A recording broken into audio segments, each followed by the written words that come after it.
Welcome to the meeting. This is the Assembly Rules Committee. We're going to be going over AO 2014-2, an ordinance of the Anchorage Assembly, amending Anchorage Municipal Code, Charter, Chapter 2.30, Rules of Procedure for the Assembly. So as soon as Jeffrey gets back here, we'll get started. Thanks for being here. Hey, thanks for having us. Everybody got a copy of the ordinance? Yes, sir.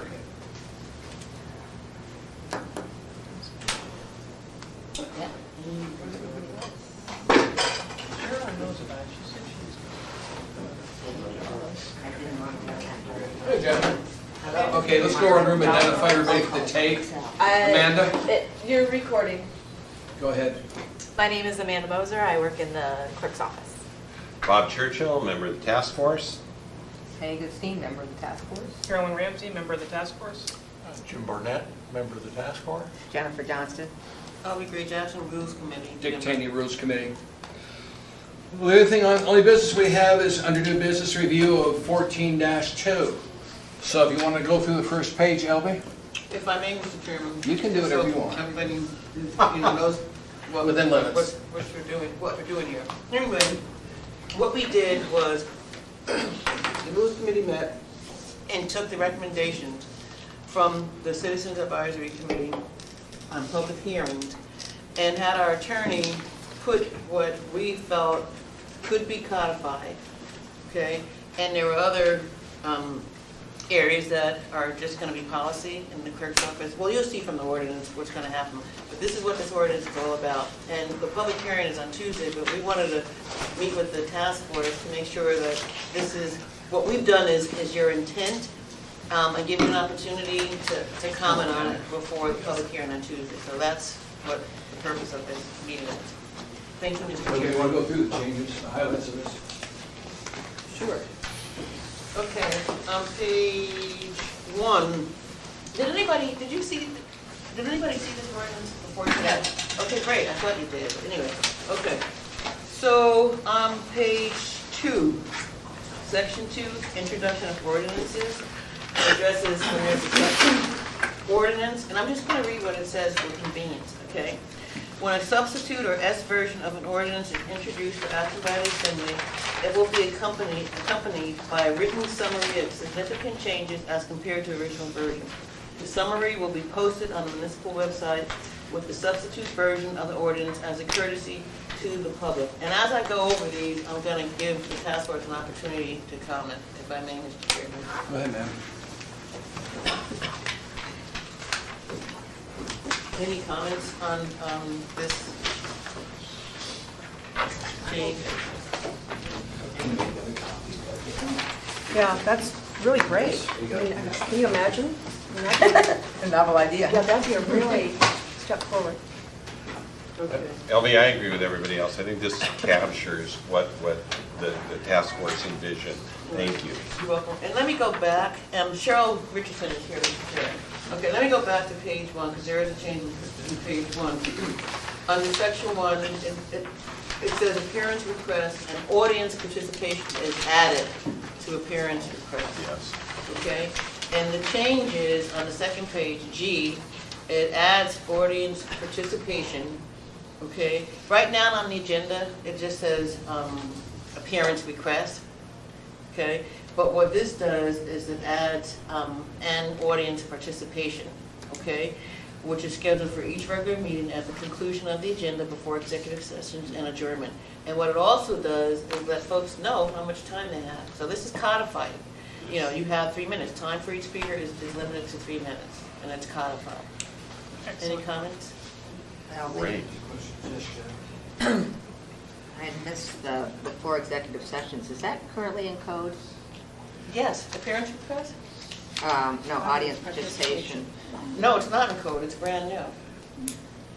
There's times that we have executive sessions throughout the meeting, and so I'm wondering if that might pose problems if we have audience participation before executive session. No, Jennifer. If you look at page 1, we already have appearance request at the end of the agenda, and audience participation is just added to that line item. Right. But I think Barbara can address this. Easy answer, you can always make a motion to move into executive session. You know, you just have to Right. set up the basis for it. So even though executive session is at the end of the meeting, that's just an opportunity for you to use it anytime you need it. Which we do already. Right. But my point was, we already have a line item that has appearance requests on it, and we're just adding an audience participation. Yeah, I don't know, I just was thinking that we could trip all over ourselves with somebody helping us trip all over ourselves if we went to have an executive session and somebody wanted to do audience participation. I'm just, you know, with these, you always kind of have to look what if, and that was my. And I'm not sure I understand what you're talking about. Not to be rude, but because appearance request is already on the agenda. Can I help? Sure, Jim. I thank think you. I understand the problem. I think executive sessions are called by the assembly in kind of an ad hoc way. Right. So you can call them at any time. Right. So you don't have to worry about a change in the way the agenda is required to be presented by the ordinance because you can fit yourself in wherever you want. So if audience because right now appearance requests are at 6 It's on o'clock. the agenda. It's on the agenda. But the point is, all they're doing is guaranteeing audience participation on an agenda. It's not really guaranteeing anything more. And Just so long- you just can long do as your it isn't. executive sessions before or after. Just as long as it's not guaranteed that it has to be before executive sessions and Yeah, adjournment. no, That was no, my you- only concern. You You get do to vote executive when to have session your anytime. executive But session. that's what anytime. I mean, that's always my understanding. I'm just saying it's in here, so I'm just You know what might be concerned helpful about too, that. Jennifer? I mean, Amanda, if somebody can get us a copy of an agenda so that we can have a visual in front of I us, mean, that would be great. if it doesn't, Sorry, Jim, go ahead. if it doesn't stop us from having, you know, as I say, all I can see in my mind is somebody who is very anxious to do audience participation, and we go into executive session, and they, you know, they cite code and say, but it says right here. Well, That was my only. We give 3 minutes or each under our participation. That's not going to stop the executive session. 3 minutes is like that, and we're done with it. Yes, Bob? Maybe sometimes. Well, I Sometimes. guess what I'm hearing on this is the concern is that the assembly may go into multiple executive sessions during a meeting. Right. Is that, and yet, if we change the language, the intent that I read in this, that you want to guarantee audience participation prior to the conclusion of the But meeting. prior to adjournment, so I just And wanted the- to. Well, that was my exactly, point. if you said before executive session and adjournment. It does say that. It does say that. He say said that. singular. I Well, think. it's singular. So that makes, when you have that final executive session and adjournment coming up, then that would guarantee you'd have public participation prior to that very last one. For final yeah. executive session and adjournment. Would that Yeah, but- address And it everybody's might not be concern? a problem at all. I just, you know, we just need to sometimes look beyond what we're trying to fix and hopefully we don't create something. That's why we're here, Yeah. yeah. Anything else, Jennifer? No, Okay, well, Amanda's going to bring an agenda so we can have a visual. And I already went through the substitute ordinances. Okay, thank you, Mr. Chairman. And then the next change is section 3. It's, I'm sorry, you had discussed substitute versions just when I walked in, and I did want to know if I could please make a comment about oh, that. yeah, Go ahead, please. Barbara. Okay, so one of my concerns about this section is that you don't say who is to provide the summary. And so I would like to suggest that you may want to consider so I'm just going to read the language. It's in line 21. It would say, when a substitute or S version of an ordinance is introduced for action by the assembly, comma, and then I would add, the sponsor must provide, and then the written statement, because otherwise, I just am going to tell you, I'm worried it would But you'll end up having to do it. Thank you. I understand where you're going. And if I may, Mr. Chairman, and I understand where you're going to, Barbara, but right now, you know, our attorney, Julia, prepares ordinances. So I think that it might, that it's already clear that whoever does draft the ordinance on behalf of the assembly is the person, the assembly member is gonna ask to do a summary. I don't think it's necessary to spell it out in the ordinance, I really don't. Okay? I actually agree with Jennifer? the clerk on this. I think we should spell it out because, you know, different versions come in different ways. Some assembly people even write their own. And so I just think that the sponsor, whoever does bring the S version should be responsible for explaining what they're doing. And I think, if I may, Mr. Chairman, Go I ahead, think, ma'am. you know, I'm not trying to make things difficult for anybody, but I just don't think that it's necessary because you, as our clerk, you don't draft ordinances for us. Anyway, you know, Actually, that's not. But LB, I do I crafted a understand. few. Yeah, Well, you crafted some I understand thoughts, what Barbara is saying and what Barbara's not saying. okay, I would like to see by the sponsor put in there. okay. Because I don't want assembly members Yeah. to assume the clerk's office Somebody has else's to do job. revision forms. Yeah. Because sometimes our clerk may not even see the revision. Right. Or not just the clerk, it could be that everyone's assuming Julia's doing it or Right. someone's doing But it. the sponsor should make Take sure it's responsibility done. for it. Okay, Yeah. Yeah. And I agree with you, okay, Barbara? okay. So at the end of that sentence, and I'm just trying to facilitate this, these are just if I was being the devil's advocate and introducing an S and trying to get around this is what I would do. I'd say, well, it doesn't say who is supposed to do it. And then the other thing that I would like to propose is at the end of that first sentence in line 22, you may want to consider adding at the time of submission, because otherwise you could get an S and Lay it on someone, the table? right, and someone said, oh yeah, I'll get around to submitting that summary. So basically what you would say here is the summary is due with the S. Barbara, And can you give us the language you want to see in there? yes, so what? No, just give it to us in written form. Absolutely. We don't do well with handwritten. Okay, no problem. But I'd There's a be clerk that interested taught me to that hear a what while you have back. to say. Can she read her language though? Yes, Oh, yeah. so the first sentence will read, my recommendation is this, that it would read, when a substitute or S version of an ordinance is introduced for action by the assembly, the sponsor must provide a written summary of the significant changes as compared to the original version at the time of submission. Okay, we just got in trouble, right? What are we submitting? We're submitting the S version. Yes, And the original version, at the time of submission, now refers to the original version. correct. And it Or should you refer could to say the- at the time of the introduction of the S. Yes. If that's what you wanted to say. Right. So I have a question. Of So the S. all S versions. You've got the floor, Jennifer. Sorry. Please raise your hand so I can call on the other You won't person. see me over here. Stand up, Jesus. Now they'll see, now Too darn tall. So the, You have a lever in your chair to move you up. well, then I can't touch the ground. Anyways, shoot, now I forgot what I was saying. When you get S1, S2, S3, and S4, so does it always reflect back to the original, or does it reflect back to the latest S version? Oh, good point.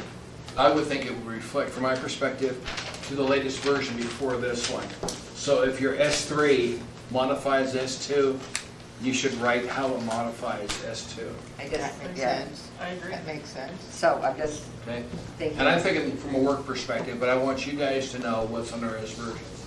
Because I've seen significant changes made in S versions. Public has no clue. Right. We're lucky if the assembly remembers it or knows why it was done. So that isn't what it says here. So instead of original, perhaps we want the words most recent. Yeah, I agree. Barbara, can you do a verbiage for us Yes. using most recent? Yep. I'm just, so if you've got an S4 coming up, I want to know how it's different than S3. Okay. I think that's where we're going. Jim? When I served on the assembly, before any of you were born. Excuse me, Jim, you and I served together, don't go back. Okay. You taught me everything I know. Yeah, sure. The thing that really irked me is when we were in in my term, and of course, when you and I weren't chairman, but somebody else, I'm sure, we had this blue folder come up, and I think you're still doing that. Yes. And the problem with the blue folder is nobody knows what's in there until it's presented at 5 o'clock. And is there any way to address that problem Actually, in this? we do now get an email version. I was before. next, Jennifer. Yes. We're ready to start. Helby, then Jim. Thank you, Mr. Chairman. Good luck, Mr. I like to Chairman. run orderly meetings, and I'm sorry, I'm not running this meeting, but I just like Then running back up. because then everybody isn't talking at the same time. Thank you, Mr. Chairman. But as Jennifer was just mentioning, Jim, you're talking about the addenda. I was staff, yeah, talking about the addendum. And what we do get the Friday before is an addendum agenda and all the backup materials. So we have the weekend, and sometimes that's not enough for some people, but there has been improvement since your days. So thank you, Mr. Chairman. Thank you, Ms. Craig Jackson. And, Yes, and Cheryl. access to the public? What? Access, does the public have access to the addendum? Yes. And Yes, Amanda. the clerk's office, as soon as that addendum stuff goes live on the web, we are using our social media to notify the public that those items are now available. So Wow. you could always follow us on Twitter or like us on Facebook. Yes, Jim. I think my concern, and at least the concern we had way back then, was people were putting new stuff out in the blue folder that nobody had seen before. And that's actually where all the controversial stuff ended up being presented at the assembly. So the public really didn't know it was coming until it was introduced. So the goal of Is there a way to address kind of preventing people from dropping new stuff at the last minute? Amanda? The goal of the clerk's office is as soon as we receive documents to make them available to the public. And so as with the addendum, as soon as that is compiled, we are trying to let the public know that that is available because, you know, people aren't checking back on the online website throughout the day. So we're trying to use social media to let them know. I think also maybe what you're referring to is the late on the table items that just come in after the addendum. And I don't know how to address that. It's actually a yellow folder, Mr. Chair. Barbara, go ahead. I think that's an assembly issue. It's not a clerk issue. The assembly has the ability to lay items on the table, and it's not something we make copies, we pass them out, we make copies and have them available for the public if we can, but we don't really control that. Helby? Thank you, Mr. Chairman. And, you know, what we're talking about right now is the code and items that could and should be codified. And as a sitting assembly member, I really don't think that that's an item that should be codified because there are instances where an assembly member may really need to, for whatever reason, lay something on the table. It's not a great, grand idea, it really isn't, you know, but sometimes it's really necessary. I don't remember, well, I shouldn't say that, but sometimes it's really necessary. Thank you, Mr. Chairman. Well, ultimately, it's up to us to police ourselves as an assembly. And once this goes into regulations, we need to call BS when we see this being put on. When we see people like myself and others dropping this version on without a summary of, call us on it and say, hey, you're supposed to have a summary. We only do that a couple times, and people will learn. You need to have a summary with the S version. Because that was one thing that came out of your committee was a summary of what the S version does. We can do one. It's just a matter of us forcing ourselves to do it. Yes, Jim? Well, let me just throw an idea out, and then I'll shut up. The idea would be maybe a G that would be, unless it's been noticed through the municipal website, an ordinance can't be introduced until the following meeting. Except on emergency, you know, obviously you'd want to have an emergency circumstance capability, but I just don't know if this is a problem that doesn't exist anymore, but back in my day, a lot of the dirty work was done without really adequate public notice. I'd like to tell you that no longer exists, but That's not quite true. Well, I'll just offer that maybe I'll talk to the municipal attorney, or the assembly. Can you talk to Julie on that? Anything else on this item? Thank you, Mr. Chairman. What's your thoughts on that? As our clerk, just, you know, I mean, I know it's not your decision, but what's your thoughts on it? Well, I think Amanda said it, our intent is to provide the most public notice that as possible. And so and you have 7 days to notice the public about an ordinance that you're introducing. And we try to do that the best that we can. I think that it might be worth doing an investigation about what other clerks and what other assemblies do with late on the table items. It might be a fair conversation. If I can continue, Mr. Chairman, I think it's a really good idea. I really do. Especially with the caveat that there's, except in emergency situations. You know, because it's about the public. It's about the public process. You know, and I think very rarely is it an emergency when something is laid on the table. So I really think that it's a good idea, Mr. Chairman. Thank you, ma'am. Yes, Jennifer? So Jim, would you have a difference between something laid on the table for introduction versus something laid on the table for approval? Well, that's a good question, because if you're doing for approval, that would be, you know, potentially, you know, $1 million appropriations and things like that, which you wouldn't particularly want to have happen until the public is aware of it. And then the other sort of follow, because I mean, I think there is a difference between the two. When you have it for introduction, you do have 2 weeks, or at least 2 weeks to study it. The other thing is, you know, what is an emergency? You know, there have been items that we've laid on the table because there's a timeliness of it that it has to be addressed. And, but I don't know who would say what is an emergency. I think that would be a ruling of the chair, and if somebody disagreed, you put it to a vote. I guess that's the way I'd read that. You done, Jennifer? Nope. Albie? Thank you, Mr. Chairman. Well, one thing that's already in code, and it's a good thing, is that you mentioned $1 million appropriations in action that evening. Anything, any appropriation over $100,000 has to have a public hearing anyway. So that's already in place. If, you know, if there was an item laid on the table, we couldn't even deal with it until the next meeting because of the public hearing process for appropriations over $100,000. Thank you. Any other comments on this?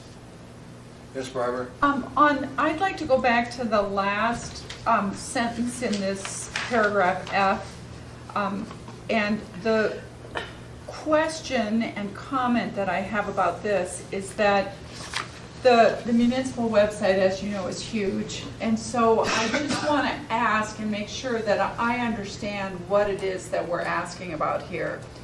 And you'll understand part of my motivation for asking that the sponsor submit the summary at the same time. Because what I think would be perfect is if they're submitted at the same time, that summary goes on the agenda. It's a permanent record of the assembly, and it's with that document. Because otherwise, my concern is that it would require a separate step, and the clerk's office does post items of interest on the assembly's homepage. For example, Mr. Trainey's taxi ordinance, we posted that. When there was an S version, we posted that. But as a regular matter, that is probably not the best place to post things. The best place is on your agenda. So that is my comment, and you understand where my rationale. And so the question that I've got, is the word municipal website the right word there? And what I'm wondering is if maybe it should be posted on the assembly agenda. And that's my question. From my perspective, Barbara, it should be on the assembly agenda. I want to make sure the summary is locked in to the ordinance in front of it. I don't want to lost so they don't understand what it is. Because we've got this version and you've got the summary. Two are locked together. So I appreciate that because that's what we should have. Yes, ma'am.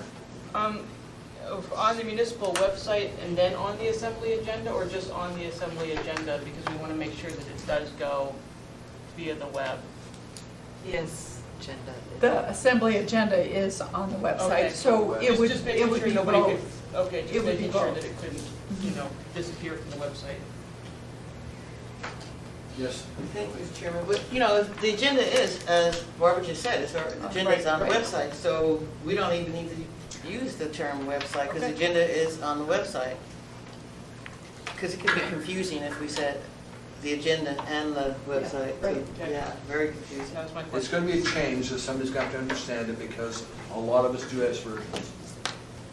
And if we do that, we need to have our summary to tell you what's in the S version, how it's different. And that's going to be a matter of policing ourselves. And no, I won't use the test you get around, although I already thought of one around it. Thanks to Mr. Tesh. Okay, work around already? Yeah, Really? Alan was great. Okay, I'll be the next Sure, one. I'll continue, but just to go back and make sure that the fair understanding, you're gonna give us the language to give to Julia, okay, for that section, okay? And so what we'll have on Tuesday is an S version. Why don't you just have an amendment to this? Or we can do floor amendments, but anyway. Actually, that's, excuse me, that's an Yes, interesting Jennifer. discussion, because one of the reasons we do S versions is to make the whole thing a little bit more efficient. So now, what members are going to be doing is amending on the floor versus doing an S version. Yeah. Which is something we had talked about too, yeah. Okay, Elby. Okay, thank you, Mr. Chairman. All right, the code, section 3, 2.30 has a brand-new section, 2.30055, and the title is Conduct of Public Hearing. And if folks want me to go through this and read the whole thing out loud, I'm happy to do that. If you would, please. Okay, Mr. Chairman would like me to read it out loud, and I'm happy to do that, I can read. Okay. Conduct of public hearing. The chair or presiding member of the assembly meeting may request persons testify in a public hearing to give their name and to identify their neighborhood or community of residence. You want to have in there, Elby, that they have to spell their last name so the chairman doesn't have to tell them every time, because they will tell them every time, spell your last name. The clerk needs it because if they just say their last name, it could be 100 different ways. Yes, Barbara? Mr. Chair, you do not need to do that. We are working on, from all of the comments from the task force and the rules committee, when you walk up to the podium, there's going to be a little cheat sheet there that tells you what to do. Pull the microphone close to you, to your mouth. excellent. It's going to say, state your name and spell your last name. So we can do that for the public. You don't need to codify that, and we know that it's not been easy. Thank you, Barbara. Clever. Don't even get too close to the mic, because then it just garbles everything. Okay, number B, each individual given testimony shall be allocated to 3 minutes. So it's real clear in code now, you have 3 minutes. The time limit for a designated representative of a community council is 5 minutes. The speaker must focus testimony to the topics of the public hearing. Number C, a person may testify once at public hearing on any item. If a substitute version has significant changes from the text as first published for hearing, testimony on the item prior to introduction of the significant changes shall not preclude a person from testifying on the substitute version of the same item. Yes, Barbara? Mr. Chair, through the chair, I am concerned about who will define what is significant changes. And I am sort of thinking that if you've gone to do an S version, although we had 26 amendments to the taxi cab ordinance, which was probably fairly significant as well, I think it might be easier just to say, if there's an S version, you get to testify again. Yeah. And I'm just making that suggestion because I think this will be hard to enforce. I'm just suggesting that. Let me ask another member. Jennifer, your point of view on this, ma'am? I mean, I think that's a lot cleaner. I kind of see a lot of 11 o'clock evenings coming up, but that's all right. Jim, as a former Assembly member, your point of view on it?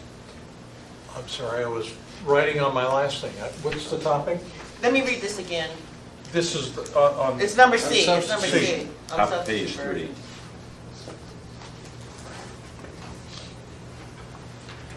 Says each individual giving testimony. it's a chance to take another whack at it if there's, Significant, but our Significant. clerk Barbara feels that who's gonna, Who's going to determine what's significant? Right. again, I think you've got to, that's the Assembly chair. He's going to have to rule on any. Or she. He or she, excuse me, is going to have to rule. And then if the Assembly disagrees, they'll take a vote.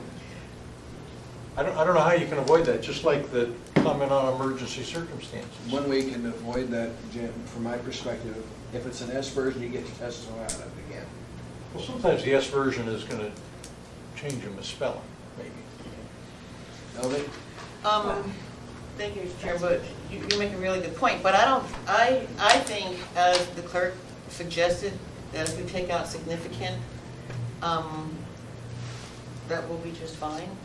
I mean, if it's a housekeeping change, you know, the sponsor can make a comment that it's just a housekeeping change, that's it, you know, and so people, unless they just want to, well, that happens sometimes. Yeah, Elvie? Barbara? Mr. Chair and Ms. Gray Jackson, maybe the change needs to be that they can testify again on the changes. I like that. Yeah. I like that's that. better. Yes. That's better. Yeah, That would save some. That would narrow it down. yes. It's good. Okay, Mr. Chairman, what, Are you singing over I there? stick. I'm making a note based on the comment that you just made, and I'll ask No, come down. Julia, Let me see it. We've got to a meeting redraft rules this committee. I'd like you down with this here, note, too. taking into consideration what we just, everybody seems like agreed on. Let me see before you send Okay. it. I will look at it. Okay. I'll be up there. Bye-bye. Mr. Chairman? That's okay. For the record, Yes, Jim. that word significant appeared in the task force report. That's what we wrote to you. Oh, yeah. We recommend that the changes, if the changes are so substantial that it significantly changes the original proposal, that's actually what was in our report. But that's all being addressed by Barbara's. The Yeah, your significant amendment came does. from Juno. That's where we got, that was from Juno's code.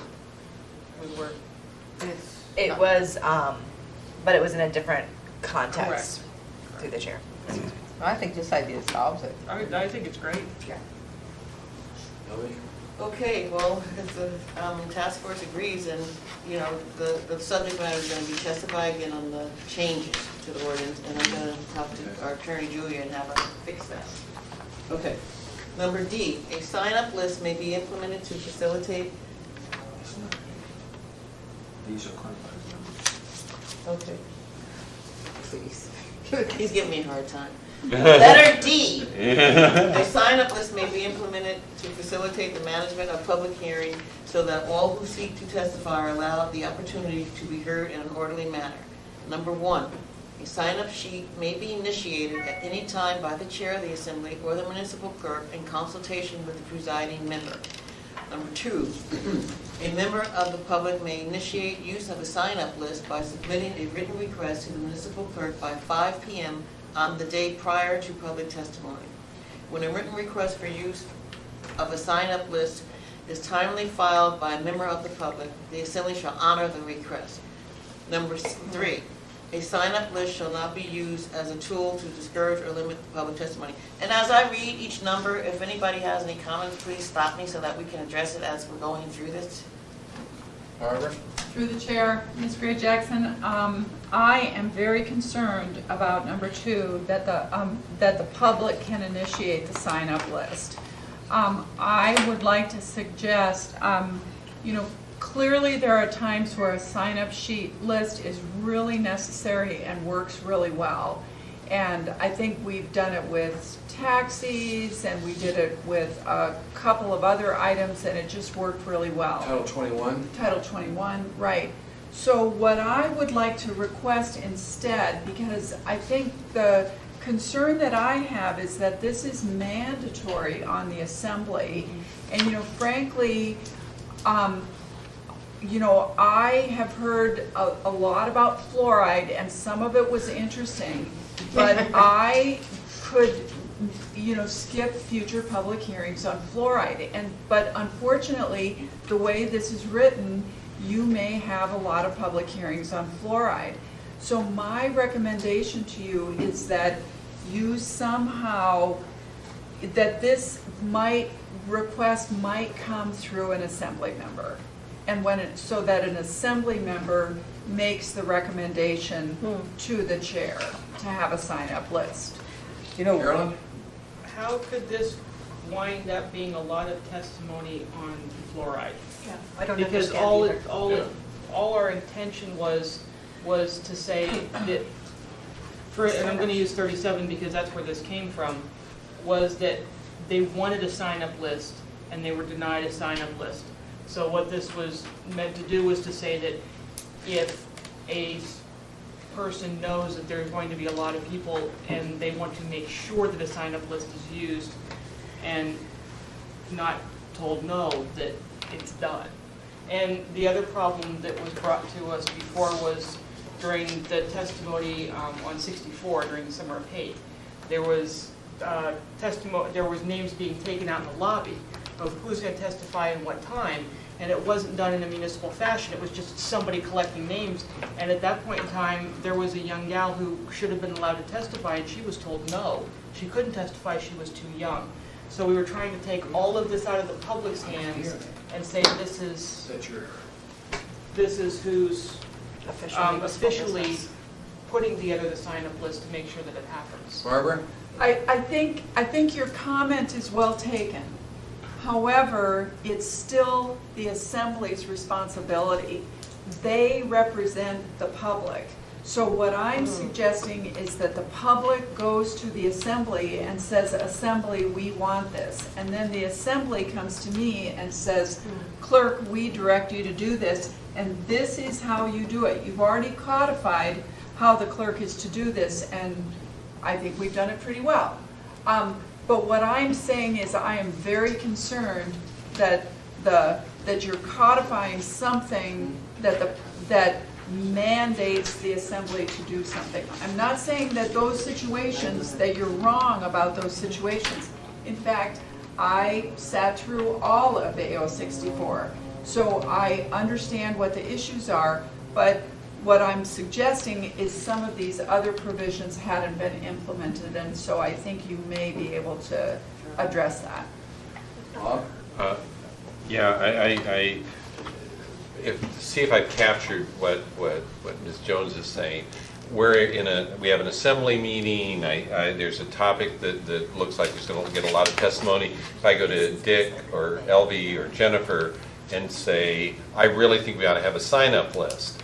That isn't tell the clerk to do a sign-up list to tell the story. Yeah, that's what it's not going to require a vote or consensus.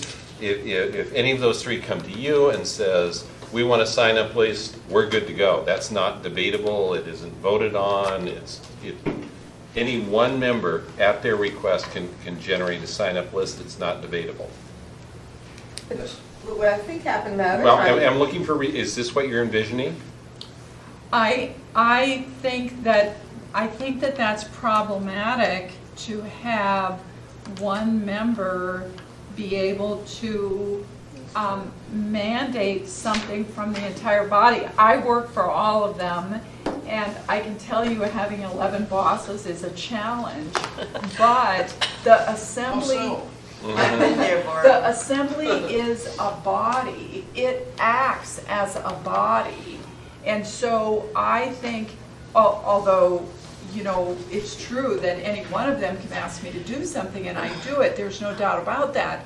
But I think when you're asking the assembly to do something as a body, one person cannot control that. And I know you know that, Bob, because you know all of the boards and commissions that you serve on. You can't have one member be able to trump the others. let me go on. But Yes, a ma'am. member did, Joelle did ask a assembly member to have a sign-up sheet, and she was refused a sign-up sheet, and then it was chaos. So it's unless the person who's involved in that particular ordinance has the ability to say, no, we know there's going to be 5,000 people here, we need a sign-up sheet. The Assembly, they said no, they wouldn't do it, and they created chaos. So I think a public person should be able to say, we want a sign-up sheet. We know there's going to be 5,000 people here, we want a sign-up sheet. And if we don't have a sign-up sheet, you're going to have chaos. Because it was turned down, the Assembly member did ask us, I don't know if he wanted to, but. I think what we're fussing over here is what is the trigger? What is the trigger and to avoid chaos in the future, right?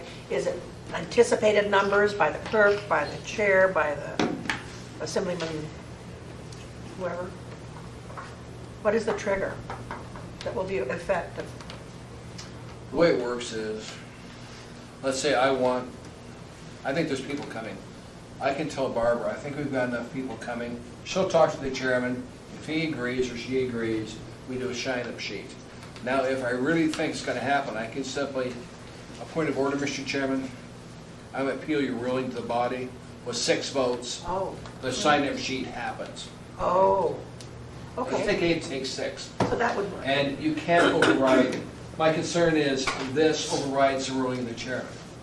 Having been chairman 9 years at the time I've been on the body, I'm a little cautious about it because the chairman, no matter who it is one responsible for running the meeting. Yep. And I don't want to take that away from him. We have the vehicle now. If I go to Barbara and I say, Barbara, we're going to have 60 people show up, have a sign-up sheet. She'll talk to Ernie as chairman, and she'll say, and he'll agree to yes, or he'll say no. If he says no, I'm going to appeal the ruling of the chairman. With 6 votes, we're having a sign-up sheet. I got it. Now, that sounds like a good process to me. And if you don't have 6 Just from my perspective, that's the way I want to see it happen, it's the way it's happened in the past, and it does work. Yes? I know that there was some concern expressed at the time when all this came up, that some members of the Assembly wanted it and some didn't. I agree that any member of the public initiating it may wreak havoc on the procedures. But you have a kind of an interim procedure between the chair deciding and 6 votes having to override it. And that is, there are 3, it only takes 3 assembly members to introduce an ordinance. Maybe this sign-up list thing should be confirmed by 3 assembly members. Then you don't need a majority. So if 3 assembly members think there should be a sign-up list, maybe that's the test. Carolyn? My concern with the majority is what happened at 37. There wasn't a majority of 6 to okay the sign-up list. It wouldn't have happened either way then. So But 3 would have worked. 3 would have worked, and I'm not exactly as excited, but I can get behind 3. But the 6 majority, it's too easy to shut out the minority, no matter what side they're on. Bob? I would agree with Carolyn. I'd be happy with 3. I think that's fair. It doesn't diminish the chair's authority too much and allows for that to happen. I would support, if we wanted to change the language, that as long as 3 assembly members support a sign-up, we have a sign-up. Carolyn? Jennifer? I have no problem with that. Our attorney's here to just wanted to recognize her. Julie's with us. Jennifer, your thoughts? I'm just looking at all different, and when I've heard conversations, sign-up sheet versus non-sign-up sheet is just the process of the sign-up sheet, which is, this has started to address that, which we never had any process of sign-up sheets. So some of the things that have happened in the past has been more because of lack of process. And so I'm comfortable with the 3. I mean, I don't, if the clerk, it makes sense as far as introduction. It's a nice compromise. Barbara? Amanda had a really good suggestion, and she suggested that perhaps in line 18, one possibility is that instead of saying shall, it could say that assembly may honor the request. Now that's one way to address it. I think that one other way that we could say is that if we could have something in here that says that the clerk will present the request to the body. And so you could make sure that the request is presented to the body and that the body is aware of it. That makes me up. I'm open to that. I think those are options. That works, Barbara. I want to make sure all the Assembly members know about the request, but that works. That way we can vote on it, or at least know about it. From my perspective, that works. Yes, ma'am. We add the 3 instead of the 6 though, so that 3 assembly members could agree to it instead of having to have 6. Oh. So again, we're back to it wouldn't have happened even if with AO 37, even if, you know, they had a vote probably. But 3 was, Some people would call AO 64 the summer of hate. I think 37 is more the summer of hate. That's my It perspective. was only 2 weeks. yeah, It wasn't the whole 2 weeks summer. of hate. Yes, Ellie. Thank you, Mr. Chairman. And let's keep in mind, the reason for codifying any of this is because assemblies change, Right. you know, and we want Right. what we're proposing here to be there, no matter who the chair is, no matter who's on the assembly. So I don't have any problem with the 3. Okay. Why don't you write up to 3? Well, our attorney's here right And now. I'll- I'm asking you to talk to them. As we Yes, go Jim. along, I'm developing what I think is the consensus, and I'll send it to Elvie, and then Elvie, you can send it Okay, on. great. On The each 3 will topic? work. Thank On you. all, yeah, all 3. That certainly 3 so helps. far. That certainly helps a Carol? lot. I was just, never mind. I'll talk to somebody else about it in a little bit. Okay. I'll get back to you if I need Moving to. on, LB, I think we're only scheduled for another 10 minutes. We may have to extend this meeting. Yeah, we need to get through this, yeah. Yeah. Okay, thank you, Mr. Chairman. We're on number 3, a sign-up list, and remember, interrupt if you have comments, please.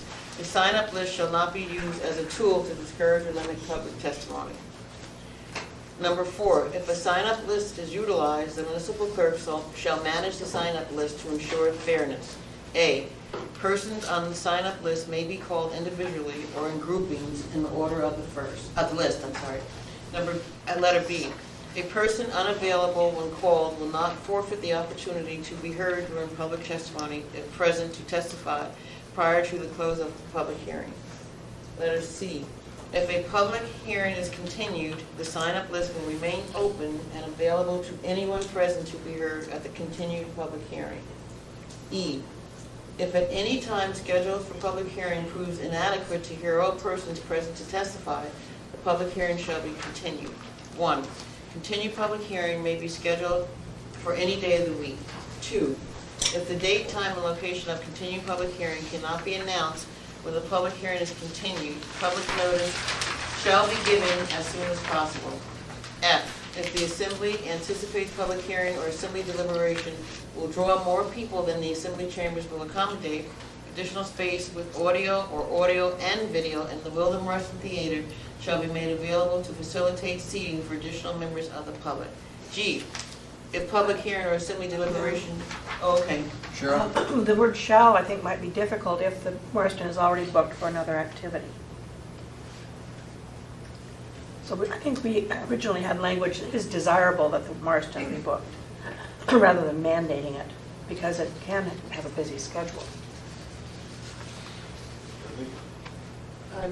That's fine with So me. we can put May there. Okay, Jim's doing well. Okay, G, if public hearing or assembly deliberation on one or more items is moved from assembly chambers to another location for any reason, including space limitations, such a move will be widely publicized in advance. May I follow up again on Yeah, F? Cheryl? Rather than just simply may, if we could add a stronger language that it's desirable that is the preferred location, rather than maybe it's a good idea. Or, sorry.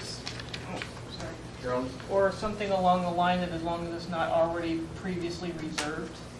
I know Yeah, that there just you got go. really wordy, but. That would cover my Barbara, concern. you're gonna be the one that's doing it. Well, I just wrote, the Wilda Marston Theater will be used if available to Yeah. facilitate, Sure. all right? That's Great, it. thank I you. like that, yeah. Works. Okay, perfect.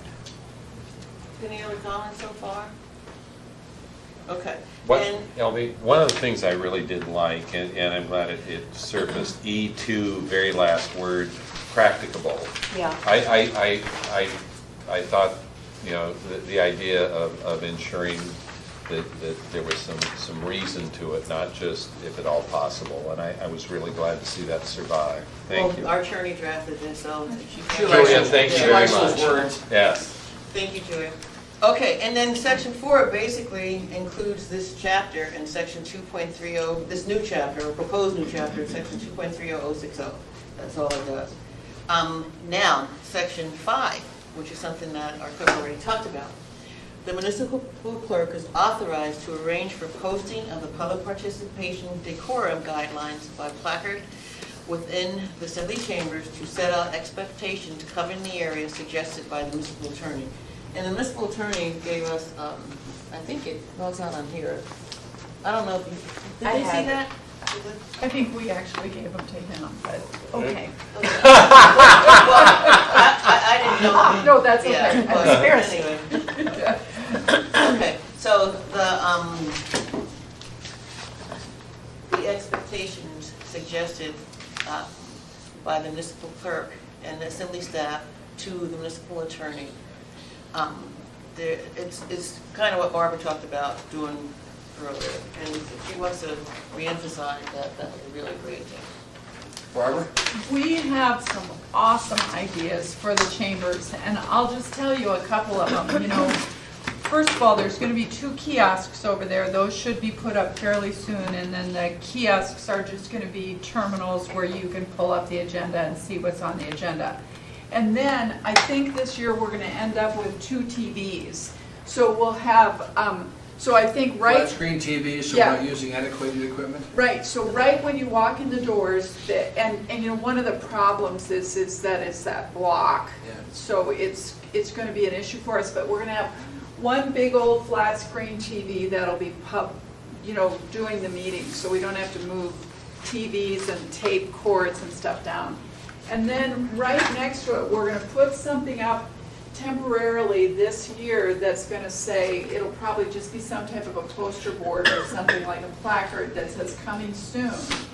And then what we want to have there is some type of a, this is just my imagination from what I've heard you talking about, it's going to be some type of a scrolling, like the bus depot or something like that, that scrolls through the agenda items, and it's going to have different colors for the agenda items that are done and that are coming up or that are in progress, so that you're going to see that they took something out of order, but then when all of a sudden you're looking for 9F1 and it gets to 9F, well, they're on, they're on 9E1, that's yellow, but all of a sudden you get to 9F and it's red, it's already done.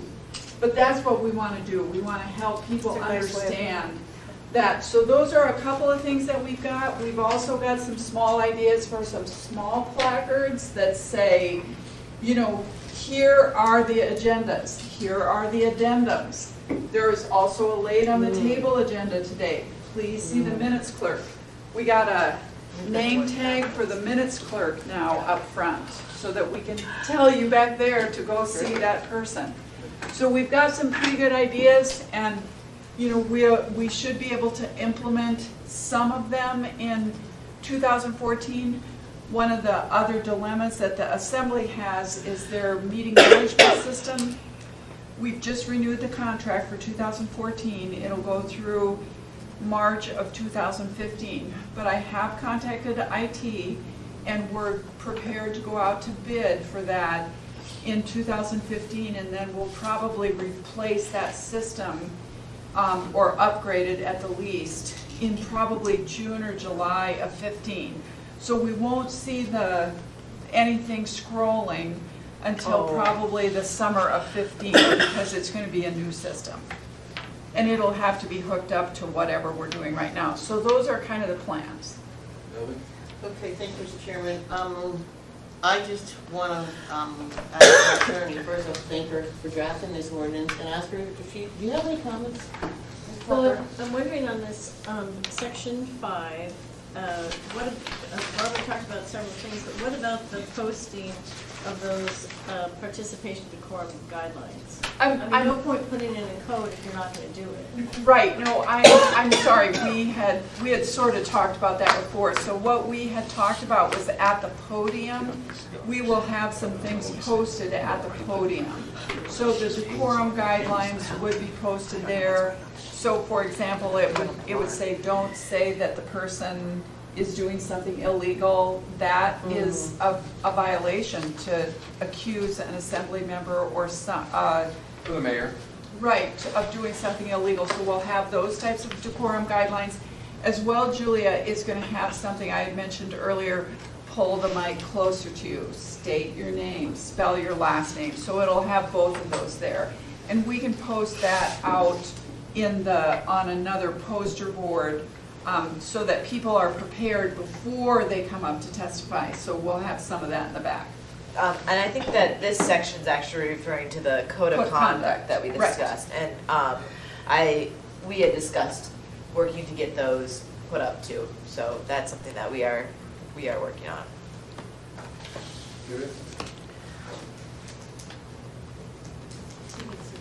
And so you talked about a couple of other things, because I was late coming in, and my understanding is that I'll get those through Ellie. I'll send it to Elvie with a copy to Amanda. I have your addresses, so you'll have it. So, Yes, Bob? One more thing before we close the record. I noticed some concern about the young woman that was denied an opportunity to testify in front of the assembly. She was we identified, contacted her, lined her up with a representative of the Equal Rights Commission, and she was very pleased and is going to be participating in future assembly meetings. So that was remedied on the spot. We'll talk to you offline on that, because Doug and I have concerns about somebody being denied the opportunity to speak. Okay. I think that being denied kind of shows that without the municipality, without the assembly controlling the sign-up sheet, a group can stop people from testifying. Give misinformation. They can give misinformation, they can do all kinds of things so that who they want to testify gets to testify, and who they don't want to testify doesn't get to testify. So I think the sign-up sheet is really important, and it has to be controlled by the assembly. I don't think too many sign-up sheets could ever be a bad thing. Sign-up sheets seem to work. Right, Yes, I- Amanda? No, go. I can go after. That's reminded me of one thing that isn't covered here, but we seem to have confusion about it. And it's in current code, so it's not reflected here, but it has to do with appearance requests. And so the way that the appearance requests and audience participation, and then appearance requests and audience participations work together now in code, is that if somebody puts in an appearance request and it doesn't meet the criteria, that is that there's pending, there's either pending litigation or there's an assembly ordinance, so it's scheduled for public hearing, so you can't use the appearance request time for that. The code says now that a person denied an appearance request may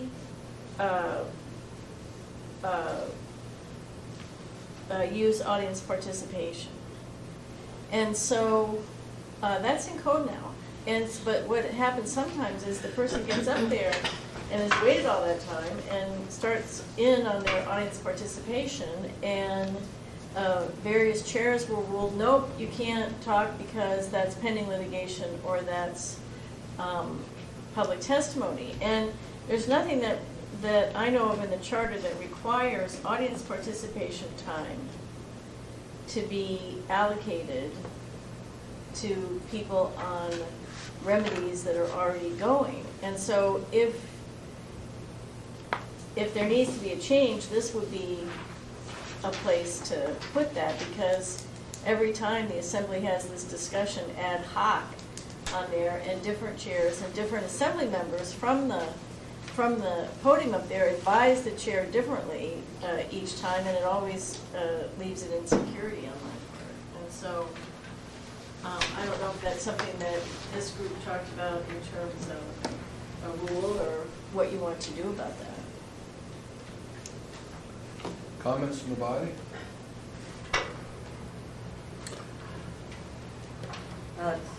Jennifer? I'm just thinking of the last time we had this issue, and it was fluoride. And we'd already had a public hearing on fluoride. And we questioned whether they could continue after the ordinance had been taken care of or not, had been voted on, and then they came back in audience participation. Yeah, that's one scenario. Yeah. That's absolutely right. And right now, I don't know if I would have enough wherewithal to how to address that.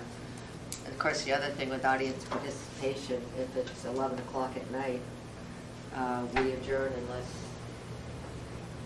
we vote. Unless you've got the votes to extend. Yeah. So that whole, I guess I'm not ready to address that. I'm saying, put it in code, I'm not quite sure how. Elby? Well, I was gonna talk about something else, but I think that if, that Julie needs to put what she just said, and, so that we can read it and see if it's something that we want to address during this process. Can you send it to us? Yeah, that's what I think. That would take time to look at it. Could that go to the task force as well? Is that possible for us to look at it as well? I think it needs to go to the task force, Thank you. before when we get it. Yeah. And I've sent my email. So it's on your two. Did you send it to us? Well, I just have some comments when everybody's done, Go ahead. You still have Amanda too. Yeah, but Amanda, Jim? I can go, I just have a No, go ahead. unrelated topic, so I can go last. No, go ahead. I just would like to take a moment to address the task force members through the chair regarding the upcoming April 1st election. As engaged members of the community, I'd like to discuss some concerns the clerk's office has. We have received multiple phone calls today alone from our election workers who we've sent paperwork confirming the April 1st election. They're calling our office asking if there is an April election. There's been a lot of talk about moving the election to November. Oh, wow. So we are concerned that potentially there is some voter confusion because of the ongoing conversations between the November and April election. And so we are just trying to bring the conversation back to our April election, so voting in Anchorage in April. And we're also asking people to consider inviting people to vote absentee by mail. It's a great way to get a ballot at home, have opportunity to review the ballot, look at all the bonds you're going to be voting on, potentially issues for your parks, your roads, your drainage, public safety, public transportation, and a school bond. So it's a great opportunity to have to take the time to review the ballot and then mail it back in. So I do have stacks of 25 of absentee by mail applications. I know a lot of members on this task force are involved with a lot of other groups in the city. We also have envelopes if you would just like to allow people to mail them back in, but great way to engage the public and have them be involved in the municipality of Anchorage and direct government. And Amanda, what's your catchword for voting by mail? What was it, dress in your jammies and vote? We were encouraging people to vote in their pajamas. I love that. Walk into the election center that way. No. Carolyn? Absolutely not. Amanda, can people download that? Yes. Or can they, in other words, it can be in any form? We've It doesn't have to been be- sharing it daily on our social media just as a way to put it out Okay. there. And so if you're emailing people in the community, you can always email the link to it. And I can send out an email to all the task force members with this information. But if you're going to community councils, if you're Yes. going to Yeah. just take a stack of them and just make them available to the public. I was telling people in the office today, I went to a social event last night, and I stood up in front of all my friends and talked about voting. And then everyone was like, is that a joke? And they're like, no, she's really that excited about voting. So it's a great community discussion. So. If you Yes, would- Barbara. So Mr. Chair, if I could just add a little tag, I've got a couple of prizes upstairs, so if anybody wants to go and talk to their community groups, like Amanda's U2 Film Festival last night, if you talk to your group and come and let us know, we're writing them on the board, and so we have some bumper stickers and some, they're not gonna violate the ethics code. Like I say, Little not paying prizes. to vote. No, but if you come and tell people about the election or about the absentee voting, we'll put you on the board for the drawing for the prizes. Barb, could you kick me something just quick and dirty, and I'll bring it up to the Federation of Community Councils in February?